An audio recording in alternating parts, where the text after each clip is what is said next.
Amy Julia Becker, and I'm here with my friend Niro Feliciano. We're going to actually introduce each other a little bit. I want to tell you about Niro. We're going to also introduce each other and then talk to each other. Niro is one of my very best friends in the world, and we have been friends since high school. It's like 30 years. 30 years. Yeah. We're feeling old.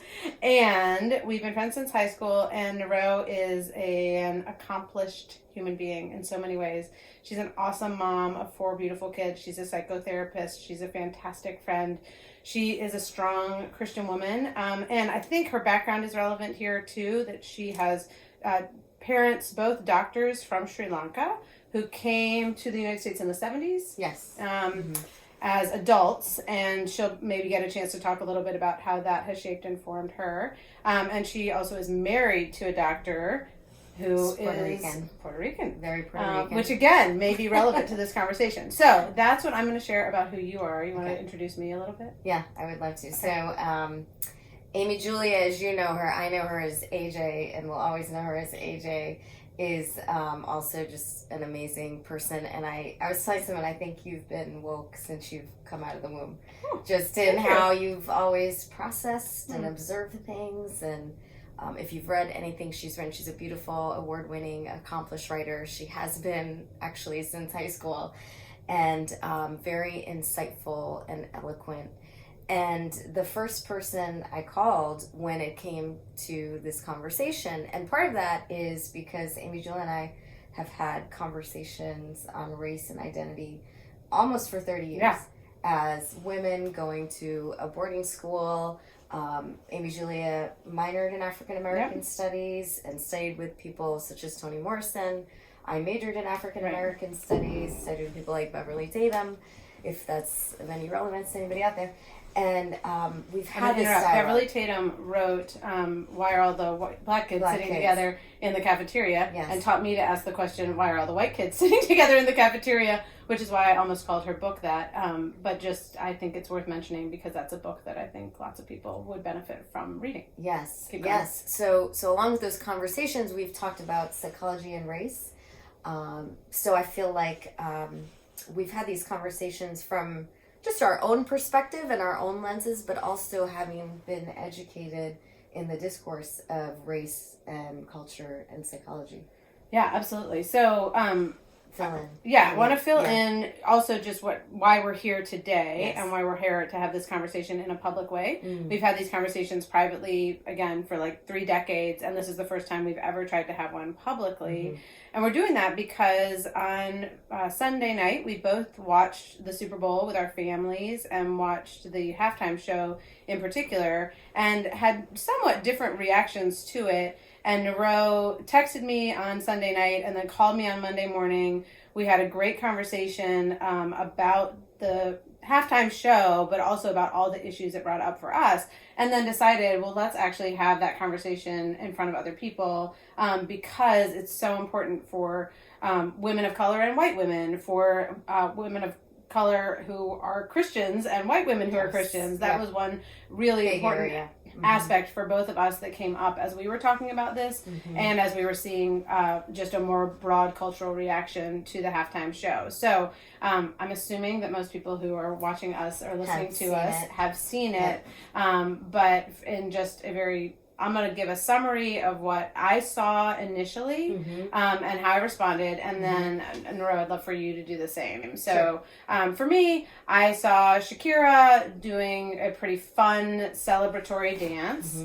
I saw Jennifer Lopez come into the performance arena on a pole, which definitely did speak sexual overtones to me. I was with my kids. I was not feeling tremendously uncomfortable, but I was aware like that was going on in my, I guess, consciousness. But as you say, I'm an observer, not a reactor. Yes, you're not reactive. So let's just keep that in mind. Right. In the way that you viewed. Yeah, so I was analyzing from kind of that moment forward. Like I said, you were born like that. Yes. So I was not so much analyzing Shakira. I was analyzing what's going on with J-Lo and how are my kids responding to that. And I got to the end of it and felt like that was fun. It was more kind of overtly sexual than I would have chosen.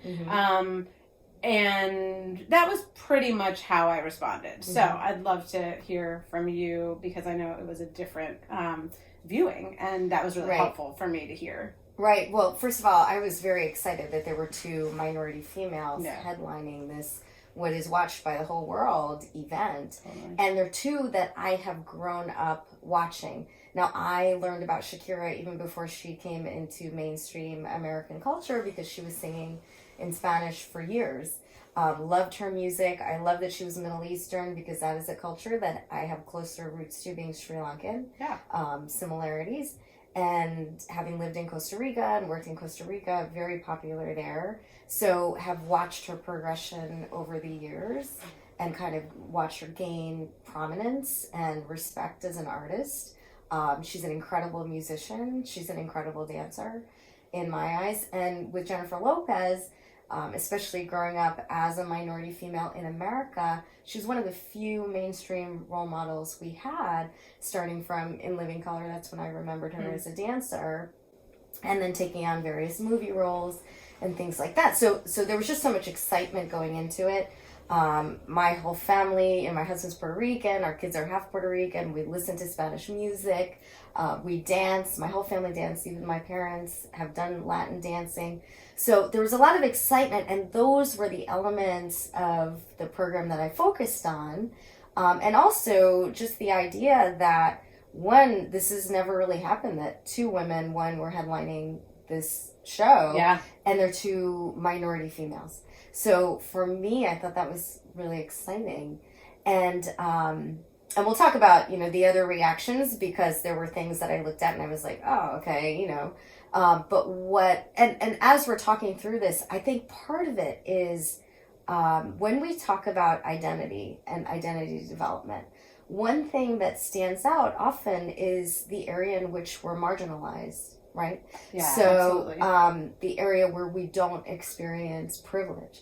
So and that analogy that's really great is, when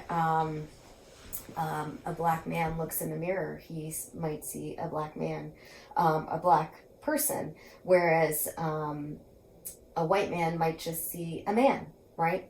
Because the areas of privilege. Whiteness is normative. Yes, exactly. And the blackness is not. Is that not what you're getting at? Yeah. Whereas if you look at a minority female versus a white female, when I look in the mirror, I'd say a big piece of my identity is being a minority.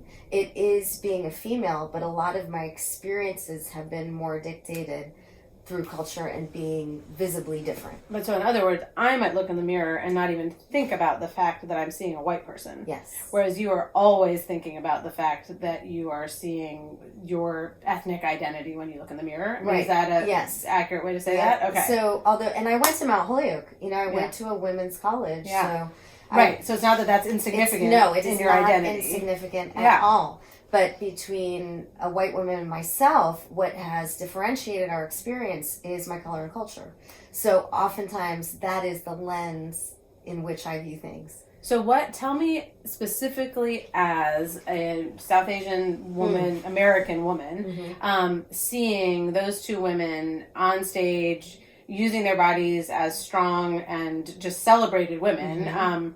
And again, we can talk about the sexualization aspect of this in a minute. We're going to. But in terms of that specifically, because I remember when we talked earlier, it was important for me to hear this. I think you were thinking about your daughters and what they were seeing and what you wish you had ever seen, right? Growing up. So can you talk about that for a minute? Yeah, because growing up, there weren't those opportunities, those mainstream opportunities where the person of prominence was a minority or a person of color. Yeah. Right? The roles that we were given were marginalized roles. I mean, for Indian people, it was like the taxi driver or the 7-Eleven owner. Yes. Or the woman in the Kama Sutra movie that all of us got mistaken for at one point, which is very degrading, in many different ways. So to see such an important role being taken by a person of color, that they had that opportunity. Yeah. And also we saw the journey to get there. So we've learned about them through other experiences. We've gained respect for them in other experiences. So what we were seeing there was a piece of their whole journey.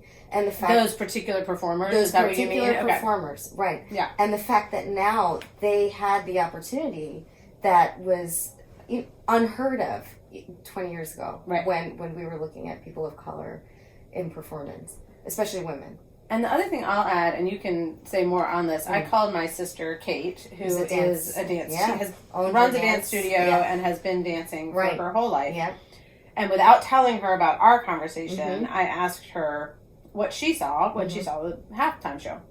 And she said, "Oh, I saw a lot of Brazilian and Afro-Caribbean and African dance. It was really cool." And she said, "J-Lo is like, so I respect her. She's so amazing." And she again talked about the hypersexualization of some aspects of that show. Of the performance. Yeah, and was definitely like, we didn't need that. Mm-hmm. But her overall impression of it as someone who has a much better understanding of global dance and culture when it comes to dance than I do, that was how she saw it. And I saw a lot of comments about like people shaking their butts and their hips. Yes. And again, I think what I found is, as someone who has grown up in white culture and who sees things through that lens, I think this is true, that for many white people, thrusting your hips is an invitation to have sex. In dance, maybe in general, I don't know. And that's like, it is only associated with sex. Like those two things go together. Yeah. And in many other cultures, moving your hips might have to do with sex. It also might have to do with having fun. Right. And and celebration. Right, and celebration. Right. And those, and so that's... And that's not to say that there weren't aspects of the performance that were definitely intentionally sexual. Exactly. Right? We're not saying that. Totally. But I think the reaction I had, why it was so strong, was because I saw these moments. When I was watching it, I was thinking, oh my gosh, that is an unbelievable salsa. That is an unbelievable samba. Right. That is Afro-Caribbean. And you know how to see that in a way that I do not. Right. So my perspective was kind of drawn in by all of these, and not to mention the highest level of performance in those dance that I thought was just spectacular. The energy, the athleticism, whatever you want to call it. So it was attuned to a different piece of it. Right? And the fact that it was sexual did not minimize for me the significance of the parts that were cultural. Right. And that brought great pride, especially that Puerto Rican flag, to my husband, and also for our kids to see that. Right. That was important. Well, and celebrated as American and Puerto Rican at the same time, which I think is important. By some were celebrated, right? Say that again. Say more about what there's some people who thought that was great, that was a Puerto Rican flag, and there was a lot of commentary that should have been an American flag first. That should have been shown first. Right. Sure. So... But I think, again, as a white American who does not have any... other than Ed, personal connection, and my friend Marlena, to Puerto Rico, that sense of what did that signify in your living room? Right. Celebration, right? Like, I mean, that was really cool. Excitement, dance, and the music. We knew the songs, we knew the music. So the part that why I had the reaction, and this is why I had to call you, because, as a therapist, we have to be so aware of our reactions when having these conversations. We call them countertransference. Yeah. When it happens in session, I saw people post, "This is a setback for women." Right. It is a setback for women, and it's taken us backwards. And in all the ways that we've come up ahead in our strength and our intelligence, which I felt was insulting because it was automatically saying these women are not strong, they are not intelligent. And then they don't really know what they're doing. They don't really know what they're doing. They're just using their body and their sexuality. Yeah. We've been taking a step back, and I said, okay, when it's a setback for which women? Yeah. And don't speak for me. Right. Because I found it a step forward in many ways too. Now, that's not to say that I identified with all of it. Right. But I don't feel like we can make these blanket statements to discount what was positive just because our visceral reaction was negative. And again, going back to just the therapeutic background, our visceral reactions come from our own lens, from our own experiences. I don't fault anybody for having that visceral reaction. But I don't think it's fair to speak for everyone, especially when we're talking about an entire gender. So certainly I agree on that. And I think one of the reasons I'm so grateful for our friendship and the ability to ask questions of each other, to offer our visceral reactions safely, is that I then, after we had this conversation, went back and watched the show again. Yes. And when I did that, I literally was teary at the end because I was thinking about your daughters seeing this representation that felt more like who they are, and on screen and being celebrated. And I was just thought, oh, that is a celebration. And again, I was not saying I think that we should like have pole dancing on every corner, or like or that there's no problem with the way in which some of the bodies were portrayed or costuming was chosen, or but that I wasn't only having this like visceral critical lens, but also being able to see that celebration, and giving me that lens was really different. I was talking with a friend about this, and she said, well, if you speak two different languages, like someone speaking German might say a sound as they speak their language that sounds to you like they are cursing. Yes. Because in English, what they just said is a curse word. Yes. When actually, that's not the word in German, right? Like, and so when you're speaking different languages, that can be a different visual language too. And I thought that was a helpful analogy, that if you were to overhear someone speaking German and they said what we would call the S word, that actually would not mean what we mean when we say that word. To them. Right. And you know, that goes back to costuming, right? Costuming and the type of dress, and you and I have talked about bodies, women's bodies, so we're going to get into that a little bit more. But one thing I have experienced living in Costa Rica, having many friends of land, is that even our own culture, you know, I mean, we in weddings can be perceived by white American culture as wearing fancy crop tops.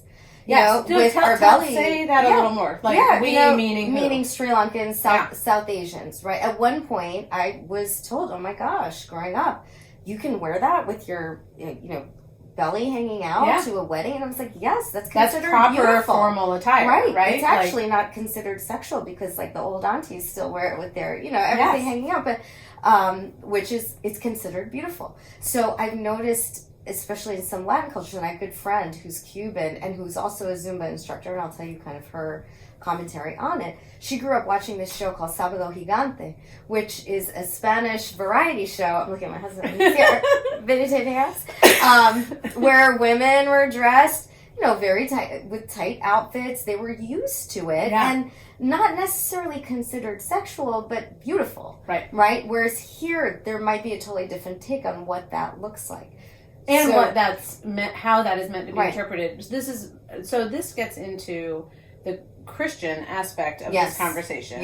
Which is not the only, I mean, there were people who are not identifying as Christians who were still critical of the sexuality and the objectification. As two women who take our faith seriously and who have been doing that together for decades, again, one of the things that I'd like to talk about is, okay, so as a woman of faith, and as a woman of faith who believes in the dignity of the human body and of the human person, of the sacred nature of sexuality and of sexual actions, and the fact that we shouldn't like reduce our bodies to sexuality either, like all of those things, those were a lot of the questions we got online were about sexuality. We know one of the things I've been thinking about is the difference between modesty and shame. And as a white woman, I think that I have often confused the two. Can you talk more about that? So I definitely grew up with an ideal of a woman's body that was a white ideal, without a doubt. And it was pretty, as you know, from being my friend in high school, pretty destructive for me. And that wasn't the only reason I had an eating disorder, but it was certainly contributed to it, was this sense of the ideal woman's body is straight and flat and skinny, right? But even to some extent, that is still the ideal. Sure. Right? For sure. But I even more so when we were in high school, a long way. But for sure. And we went to a predominantly white boarding school. Right. And thin, high socioeconomic status, all of those things. So, but I think even as an adult, when I've come to much better terms with my body being what it is, I still feel like I would never... Like, I hate wearing a bathing suit in public. And that is not about modesty. That's about shame. Like, that is that I still am like, but there's a little role here that I don't want anyone else to see. And so I actually was taking a walk with another white Christian friend, and we encountered some other white women, but who were younger than us and who were wearing sports bras and, like, lots of spandex. And they were all, like, heavier than we were. And my friend first said, she's like, okay, without a doubt, my first attitude or reaction is judgment, and I think they should put some clothes on. My second reaction is, are they really that comfortable in their bodies? Yes. That they're able to walk like that? Yeah. And like, what is wrong with me that I can't celebrate the body I've been given? Yeah. So all of those thoughts that I've been having came up when we were talking about, wait, why can't I celebrate? Why is the only way to have a woman's body be strong and sexy, right, therefore be an object? Like, is right. there a way to celebrate that without it being objectifying them? Right. What's the difference between modesty and shame? And again, these are all rabbit trails that we're not going to run all the way down. Yep. But I don't know if there's anything more you want to say about that. That's you know, just what I've been thinking. The one thing that represented to me was the Latina body, too. Yeah. And actually bodies of people of color. You know, we have been built differently, curvy, bigger butts, bigger hips, you know, bigger thighs. And some people viewed those women and said, oh, they're skinny. You know, but they have never been known as skinny, especially J-Lo. You know, she's been known as curvy. And those were qualities that we were told growing up. And this is a big difference with developing your racial identity as a minority in America, then coming to this country as a minority, already having gone through the process of racial identity development, knowing who you are in the context of an environment where what you were was normal. Right. Right? I told you about how many times in my life, when I asked about who someone was, you know, what their background was, I was told, oh, no, they're just normal American, versus my kind of abnormal American, right? And which is why I began to identify as Sri Lankan American. Yeah. So, what was the saying? Remind me? You know how to do this, right? Latin bodies. Yeah. Latin bodies. Yeah. So the fact that it was celebrated, because so often we were taught to conceal it. Right, and I think that has also been reflected in celebrating the curves, dressing a certain way, not being ashamed of wearing the spandex for those people who are walking around who were not white, I think that is a factor in it too. I mean, if you talk to Kate, you'll know that African American ballet dancers were often very criticized with their posture and their bodies, being told that they didn't have the right form, and really it was just the shape of their curves. Right. That couldn't conform to the positions in the same way as white bodies. So I think that there was a piece of that too. Here we're celebrating ethnic beauty. And again, it's not to say that, you know, the commentary, it was a striptease, it was this, it was hypersexual. Maybe we should get into that. We do want to talk about that. We want to talk about kind of the conversations we had with our own kids around sexuality. Is there anything you want to say just before I want to move to, I agree, to kids, but is there anything more you want to say as far as the, like, Christianity, like, faith, understanding this through the lens of a Christian perspective? Yeah. Like, how do you... Because how do you bring your faith into this thinking? That's a good question. So that's as much a part of my identity as any other aspect, you know, and in many ways kind of supersedes, right? It was interesting, one of the comments. Yeah. And there was a lot of name calling. There was a lot of shaming of these two women who I felt worked very hard in their lives to get there, whether or not we agreed with how they presented themselves. I don't think name calling has a place in this. We stop hearing each other when we start calling names, and that's kind of the beauty of our experiences as well, even though we do think alike on a lot of these issues, right? But we do have conversations with other people who don't. And one of the comments that was given was about me asking, how do I reconcile my Christian commitment in light of this event? And my response was, my Christian commitment has more to do with how I'm responding compassionately and in love with people who criticize my Christian commitment based on the Super Bowl. You know, that is more reflective of who I am as a Christian than this piece of it. And it's not to say I'm going to encourage my kids going out and getting on a pole, but it's more to say I'm not going to dismiss the beauty of this event. You know, the celebration of this event. I'm having a wardrobe malfunction right now. That's all we need on this video right now that we're talking about, right? You knew that was going to happen at some point in time. Had to happen. It's safe. G-rated here. So I'm not going to dismiss that. We're going to have conversations around that.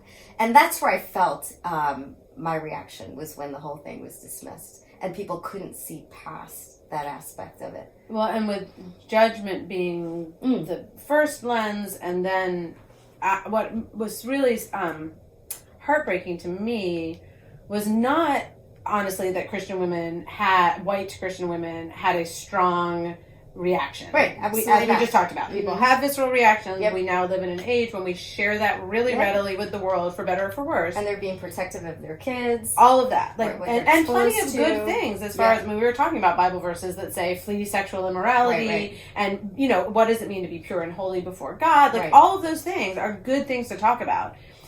But then when there are Christian women of color who are saying, hey, I saw something really different. I want so much for other white Christian women to say, not, oh, therefore I changed my mind entirely. Right. What you say is all I need to think. Right. But just, I need to stop and listen. Yes. Because my sister had a different understanding of what just happened. Yes. And the last How did she see it that way? Right. Important questions, right? To try and understand that there could be a valid perspective outside of your own. Right. That our own perspectives. Even within a Christian perspective. Absolutely. Yeah. And by no means to judge someone else's level of faith or walk based on that one perspective. Right. And I think that's where it gets really dangerous amongst Christians. And that's where it gets hurtful. Yeah. For sure. I mean, that to me, I just felt like there were one of what was going on in terms of your strong positive reaction to the show was like years of hurt, implicit hurt, right? By like not ever being represented, right? Being like, oh my gosh, here it happened, yes. And then how hurtful is that for it then to be like, oh, you can't be a Christian if you think about it this way. Absolutely. Like, I mean, there's so much there that just to me, again, more as the like observer being like, oh, like that just hurts my heart. Right. And it drew lines in the sand in our community, and that's the last thing we want as people of faith too. We want to be able to hear each other and have these conversations. Right. We don't necessarily have to agree on every point, but we are called to be kind and compassionate and loving through it. But I had Christian women of color say, I don't know if I can be friends with that person anymore. Right. So that's why this warranted a bigger conversation. It wasn't about what we feel about the poll or J-Lo or Shakira. It was about how we as women can support each other. How can we uplift each other? How can we encourage what is good in each other rather than judge and criticize and tear each other down? And maybe not explicitly, but certainly implicitly, certainly covertly in the way that was happening. Right. And how can we actually learn from each other? Because I think that's one of the beautiful things for me about our friendship and the other friendships I have with people who are not exactly demographically like me, right? Like, is that, that was hard and challenging and uncomfortable because it meant that I had to say, maybe there's another way to see this. And that's so good for me. Yeah. Like, that it enriches my understanding of everything when that happens. Yeah.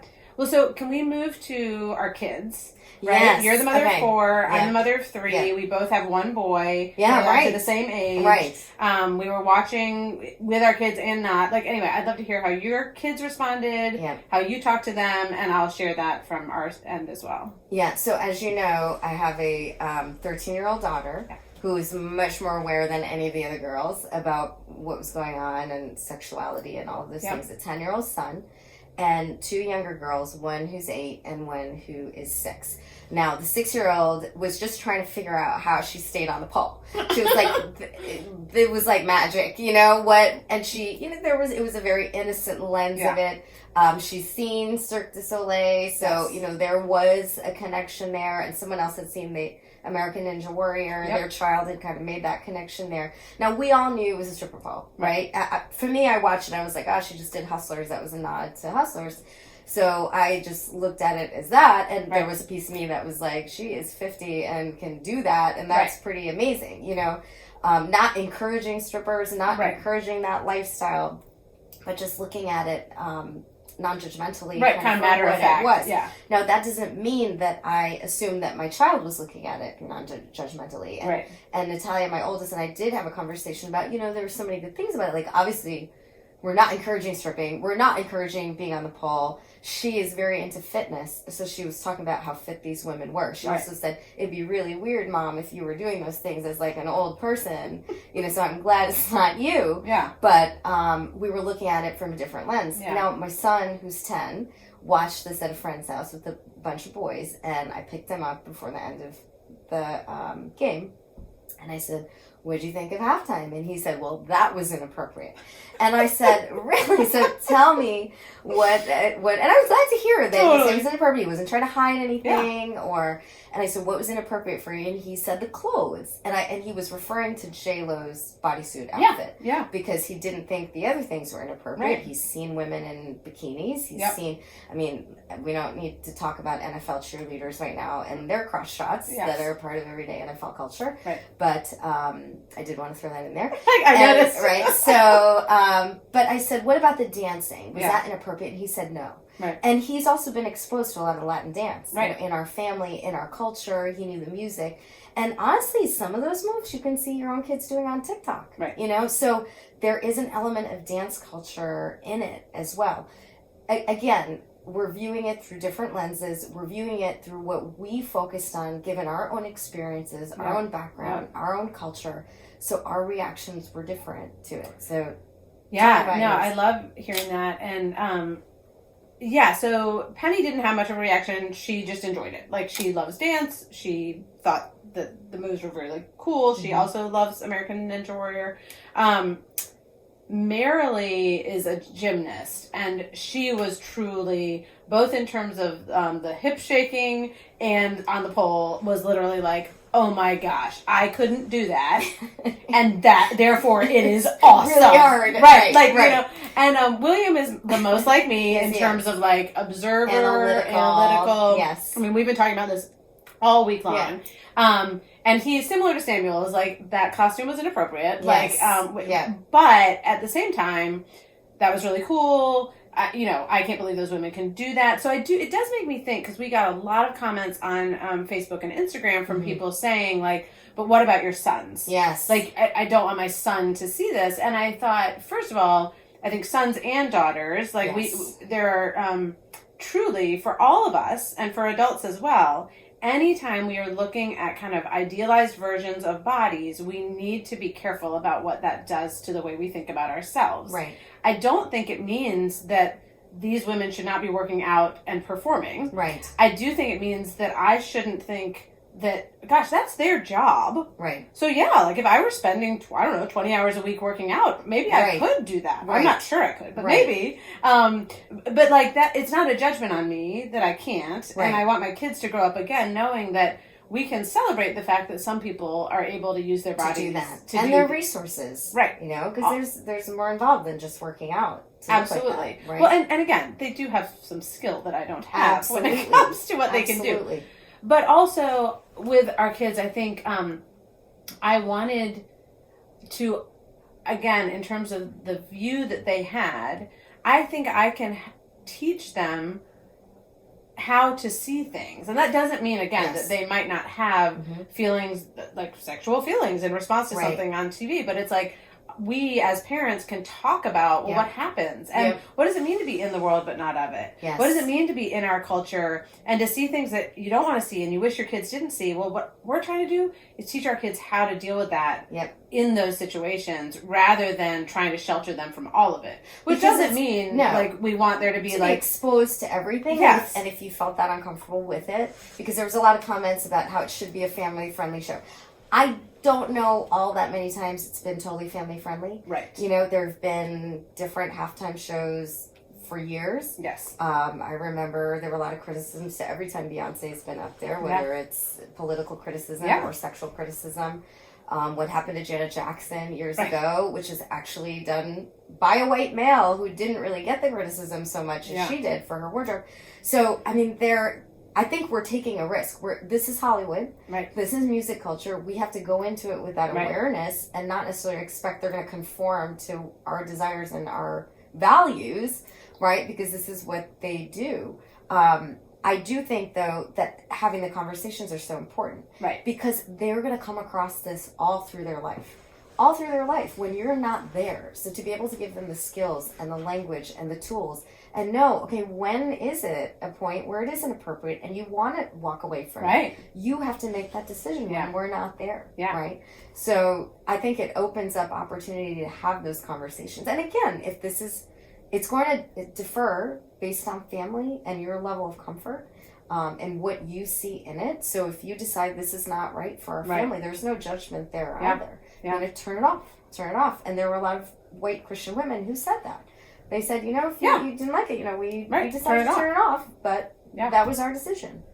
And that's where, I guess, I mean, we should start wrapping up, but I have one more question I do want to ask, which is, there were a lot of comments about this being demeaning to women. And a lot of comments about, and it's sexually objectifying, and a lot of comments about it being empowering for women. I know. And it's confusing. Right. So it's like, wow, we can see the same thing and come to these pretty polarized positions. This is the and both. Yes. Right? Exactly. The and both. Can you see a perspective in each place? Right. Right? So first of all, there's that. I think, will you speak for a minute? We've said a little bit of this, but in terms of empowering, because I think what I heard from you was not quite the same thing as the white women who I saw saying this is empowering. I think had a different perspective, not a not valid one or an invalid one, but a different perspective than you in saying it felt empowering to see this. Yeah. What felt empowering about it? Why did you see that?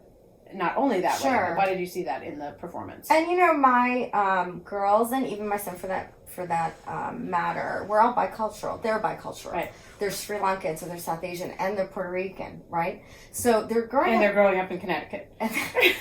Just to point that out. In Connecticut, and not the most diverse town in the States. So yes, absolutely. So to be able to see people of color doing things really well, you know, and I'm referring to the dancing, I'm referring to the singing, I'm referring to the performance aspect of it, and see cultures represented was empowering. They're also growing up at a time where there's a female Indian late night talk show host. Yeah. Like that was beyond my imagination. So I think there's definitely elements of this that are far more exciting for me and more normal for them. Right. You know, well, of course women can do this. Of course, you know, there's opportunity just because you're Puerto Rican and, you know, doesn't matter. Whereas the way I grew up was, this is amazing that you're mainstream, you know, you're headlining. You have this major role in this film. You have this spot on TV. You know, those never would have happened before. No. In fact, I posted something, Lily Singh and Mina, the Aladdin actors, Brown Bar. Did you see that at all? Oh my gosh, go watch it. It's hilarious. So it's all these brown people, and they've kind of categorized us, you know, Indians, all South Asians, even some Middle Eastern, and they do this skit, and I showed it to a friend of mine who is white, and she said, this is amazing, and I hope there are more opportunities where they bring together brown people to do something like this. And I was like, are you kidding me? This is like a lifetime achievement. You know, this is like every big brown person in one place, you know? And I was like, I'm done. Like, that's all I need. You know, that's all I needed. So the excitement about that, I think, is different. But for them, I love that they're seeing that anything is possible. Now, what they choose to do with that, how they tend to steward that privilege, you know, if we want to talk certain language, is going to be very different. And that's a different conversation. Right, when you have that level, that opportunity, that authority of that platform, how do you want to use it? But to know that the platform is possible, that was empowering. Yeah, that makes perfect sense. All right, well, so to wrap up this conversation, and I hope we will, I mean, I know we will have more. Maybe we'll have more. One thing. Yeah, go ahead. What about just, I feel like I have to talk about, I mean, we go back to like when we were like 13 or 14 years old, and we have not grown since then. Like we're both like physically and height. And we've grown, I mean, in stature. I hope we've grown in stature. Other ways. We have grown. We have grown. You're so really smart. So, I feel like there are people who want to hear about the whole objectification of women. Totally. And I think, so... Sex trafficking. Yes. So one thing that we both agree is like a devastating reality about the Super Bowl is that it is a major event for sex trafficking. Which is to say, for women and girls, young girls, who are being treated as human objects. I mean, it is devastating to even think about that. And so there is a layer, when we're talking specifically about the Super Bowl, of concern for women and for their bodies and for their lives, right? And we don't want to in any way undermine or diminish that. And I do think there's a concern for all of us as American consumers, Yes. not just when it comes to the Super Bowl, when it comes to so many aspects of our lives, to think about what is the human cost behind what we are participating in. And I think that is equally relevant to watching the men who are running into each other on the field as it is to watching the women who are performing on stage, in this case this year, and the men who are performing as well. So I think it's really relevant. Obviously, the fact that there was a sexual, especially because of the poll, nature, and so again, like kind of sex culture aspect to the performance is relevant. And I guess all I want to say is, like, we don't, as Christians, as humans, like, we do not want to see anyone as an object. Yeah. And male or female. And we all, and we do have to ask questions. I mean, and that's not, our culture does a lot of that. Right. And I think some of that was going on on Sunday night. And I want to talk to my kids about that. Yep. And I want to be careful myself about that. So it doesn't make me say, and therefore I won't ever watch the Super Bowl halftime show in the future. But I also think it's like a really valid concern. I don't know what you would say. Well, I think absolutely a valid concern, and especially raising daughters and a son who I don't want to objectify anybody, right, as well. They're conversations to have. Again, because of what the significance, the cultural significance was for me, and my ability to see the complexities of that program, where someone else may not have been able to identify the different dances, know the songs, identify the music, understand the Spanish that was spoken, right? I was taken in a different way, as well as my experience. Uneducated when it comes to pop culture, friend, not so much. But No, you're doing great. Thank you. You are. So, it that piece of it, I feel like are conversations to have. Yeah. But it didn't diminish for me the beauty that I saw in it. Right. And I feel like in some ways, and maybe this comes from therapy, is what we choose to focus on, right? And it's not to say that those things are not important. What we choose or what we subconsciously do focus on. If we want to look for the things that we can tear apart, we're going to find them. Right. If we want to look at how this was celebrated and empowering and beautiful, we're going to find those things too. It's just a matter of which you are attuned to. And I don't believe anything is anyone's fault, therefore should be judged for it, right? Either way. But to understand that there is more than one perspective on this, and it does not diminish in any way the person who is coming from that perspective. Right? And I think, what you're saying in the whole event makes me just think about what I believe is true about human beings. That we are all vulnerable, that we are all broken, and that we are all beloved and gifted, right? Yes. And so I think all of that is mixed up in most of what we do. Right. And sometimes the brokenness, like the sinfulness, the fallenness, comes out so much that we really do need to say, we can't watch this. Like there have definitely been times where I've turned off a show and walked away, or said it's just not healthy for me to read that magazine or whatever. So I think there can be discernment there. And that might be different from person to person. Right. As someone with an eating disorder, there are magazines that were not helpful to me when I was recovering from that, right? Like things like that. Right.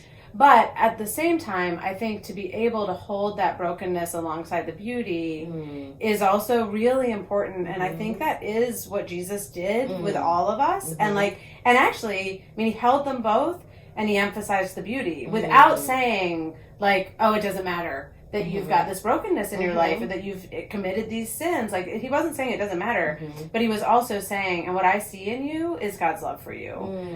So I think there's... That's so good. Well, thanks. That's so good. And he had the conversations. He had the conversations. He met people where they were at. And he saw them as full human beings. And did it out of love. Yeah. And did it out of love. And he heard them. He didn't dismiss them or discount them in any way because of their perspective. And I think that's the image of faith that I choose to step into. Yeah. That how I want to live my life, how I want to be known for. So there's so many things we didn't talk about. Tolerance. What do we tolerate? What can we not tolerate in these different things? But I think all to say that it's a far more complex event, and the issues are far more complex. Well, and we didn't talk about the politics either. There was a lot of political stuff going on, but we're not going to go there now. We cannot go there now. Yeah. So what would you say, this is like my therapy question for you. Oh boy. You're in my office. What would you say is the takeaway? From this conversation? I think actually that where we landed in terms of just that sense of the complexity of who we are as humans, but choosing to listen, to learn. And for me as a white person, I still every day have to remind myself that my view of the world is not the normative, like the only way to see it or the right way to see it. That's the better way to say it. So like aware of the privilege you have. Yeah, and that being white. And that I see the world in this way because of my background and these positions, social positions I've had throughout my life. It enhances my life to not only see it that way. Like it's totally positive for me, but it's also uncomfortable and challenging. And that's why I need friends like you and many others in my life to actually call me out and to challenge that. And to do it in like a safe and welcoming way where I don't feel like I'm going to be shamed or chastised for the fact that I saw it this way, but actually be like listened to, but also gently. And part of why it's so easy for you is because you generally want to know. And you want to listen, and you offer that. You're seeking to understand, right, the other perspective. I think for me, as a minority, a person of color, I have to remember that again, and I do this all the time in the office, is a person is a product of their experiences, right? So if I'm listening to something that I automatically have this visceral reaction to, one, not to react or respond right away, not to judge that person for what they have not experienced or do not know, but to recognize that is a viewpoint. I might not agree with it. I might agree with it, and life isn't so black and white. Right. It's not black and white, even though black and white makes people feel comfortable because they can reduce it and put it into boxes, but it's not. So we have to be open to talking about the gray areas and learning from each other and from the different experiences. And having compassion, even when it feels like that's a hard thing to do. Yeah. And that's the true test of, I think, living out your faith, is that compassion response. Right. Yeah. Well, and I think, again, if we can think about the way that God sees us through the eyes of love, then that can help equip us to do that for other people. Yeah. Well, thank you. Thank you. Thank you for having this conversation, and thank you for listening. Yeah. And there are so many other issues that we're talking about discussing further in a podcast that we didn't get to, because obviously it's far more complex than what we just broke it down to. Yeah. But this is just a start, and we hope that you will continue to have these conversations with people you know, and even reach out to people you don't know. There are plenty of people on social media right now who are willing to have these conversations and answer questions, including both of ourselves. So I know this is going to cause other reactions that other people have, and that's okay. Yeah. But it's just a starting point. Yeah, we welcome the conversation. Yeah. All right. Thank you.